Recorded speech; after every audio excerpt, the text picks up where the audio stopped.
May I say before you go, I think perhaps you were one of the most powerful mages that I've ever had the pleasure to be in the presence of.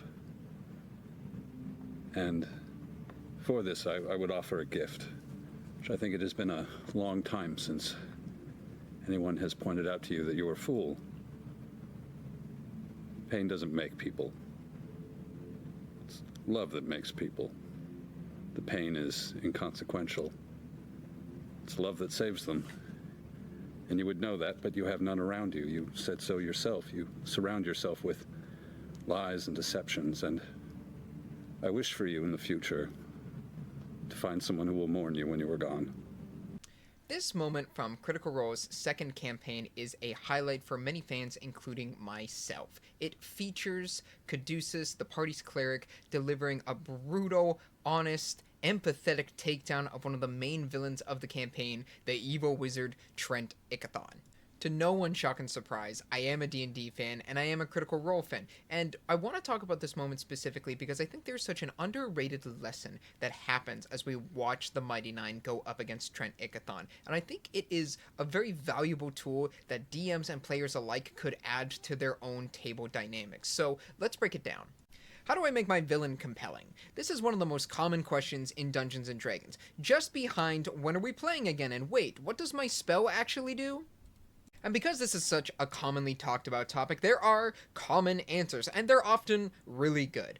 People will say stuff like, oh, you just need to have the villain be much stronger than the party, make it something aspirational, they have to rise in strength to meet this villain where they're at. Another option is going to be, oh, just have the villain be intimately tied to a player's backstory. It is a tragic event waiting to happen. It is righteous vengeance constantly on the mind. It is something that the player should want to achieve from the very beginning of the mission.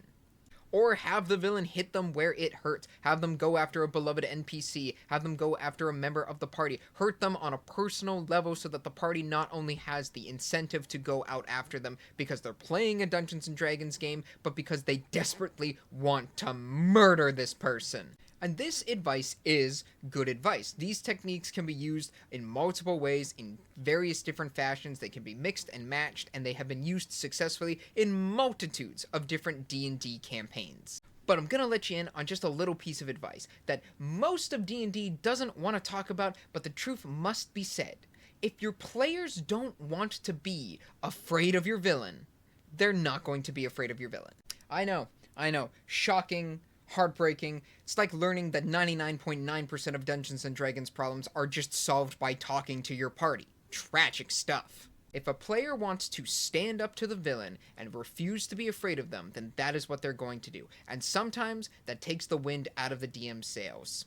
And DM fun and how villains play into that is kind of another conversation, but to make a long story short, right, villains are in many ways one of the opportunities where DMs get to take center stage. DMs are often reacting to the actions of the party, and they're usually going along with shenanigans or plans and responding to it on the fly, but rarely do they get to be active participants in the world that they created and are facilitating for their party. So villains are kind of an outlet for that. So it can be very disheartening when this villain that they have built up, that they've put all this work into teasing, to establish a presence, a reputation, a feel, to have them fold into the theme of the world, to have all of that be dismissed by a sly comment or a cheeky joke is really deflating. And it can be kind of frustrating because it is, in a way, a refusal to acknowledge a D&D villain as something worthy of time and respect, which the DM has put both into, instead treating it as just kind of a random sheet that has its name, its lore, and most importantly, its potential loot.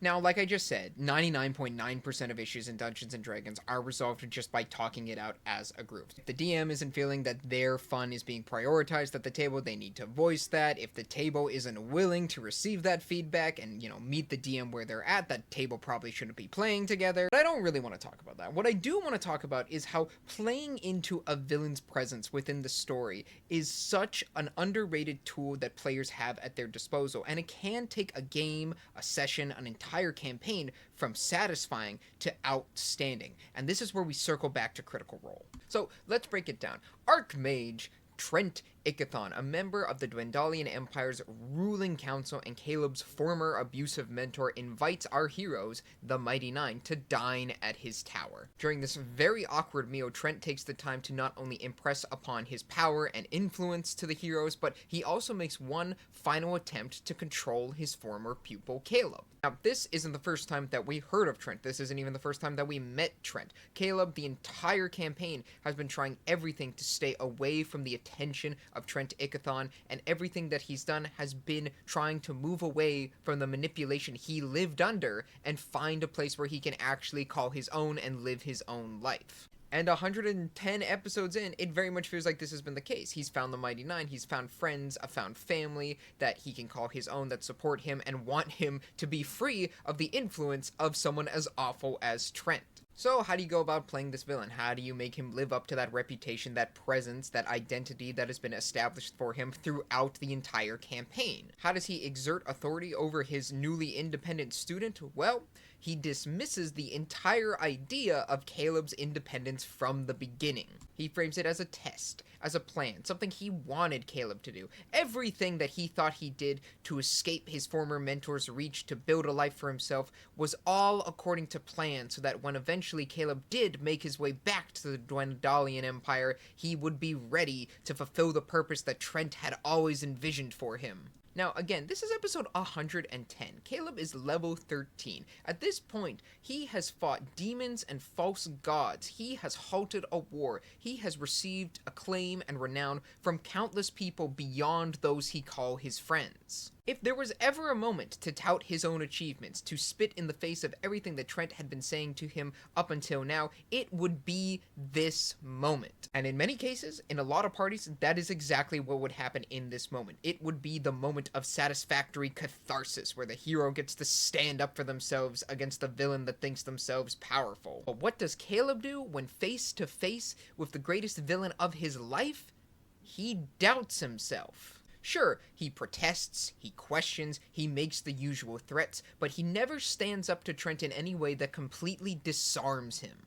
And it is an absolutely brilliant moment, and an incredibly selfless and generous gift Liam O'Brien has given to his entire table. First and foremost, it is an acknowledgement of the pure villainy of Trent. Because at their core, villains are meant to be defeated. They are in many ways fancy obstacles for the heroes to take down. You don't want to really cede any of your agency or your power to a villain, because that doesn't feel great from a power fantasy standpoint. The fantasy isn't, cowering before the DM who already controls everything. The power fantasy is overcoming the challenge, rising to the occasion. But as we've previously talked about, the DM getting those opportunities to take up space and be in the spotlight, to perform as the villain that they've teased and built up, is a very generous gift. Because not only does it allow the DM to play something more than just random shopkeeper, innocent NPC, soon to be brutally murdered enemy, it is an acknowledgement of the time and effort they've put into this story. It is the player saying, I see you want this to be just as good as I do. And acknowledging the power, the presence, the status of a villain that has been long built up throughout the campaign is a benefit not only to the overarching story, but to the player character's story as well. Because it not only further invites the player to seek justice against the villain, it invites the entire party to help them in this pursuit. And that's what's so amazing about Caduceus' final monologue to Trent. Trent is not Caduceus' villain.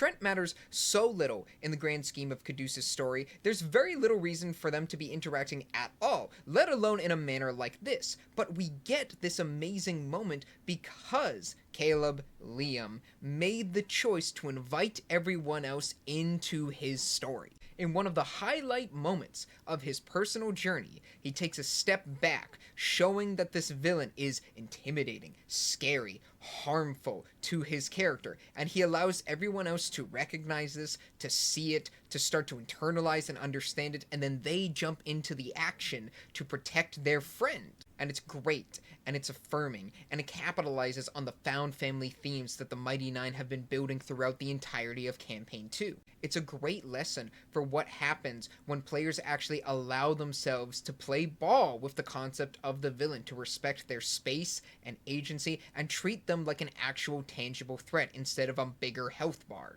And by allowing one character's story to become accessible to everyone else in the party, it creates infinitely more opportunities for spontaneous acts, like the monologue.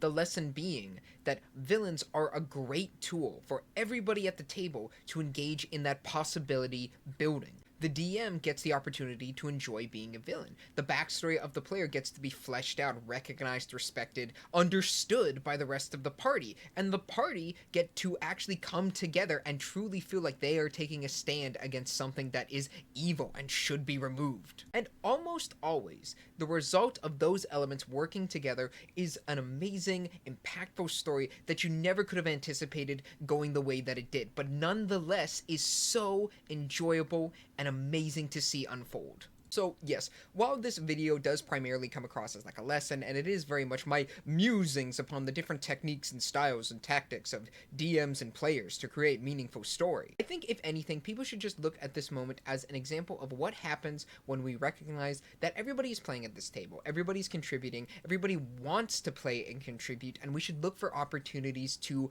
invite that. It's your character, it's your backstory, but when you realize that it's everybody's game, there's nothing stopping you from having moments like this at any point in your sessions.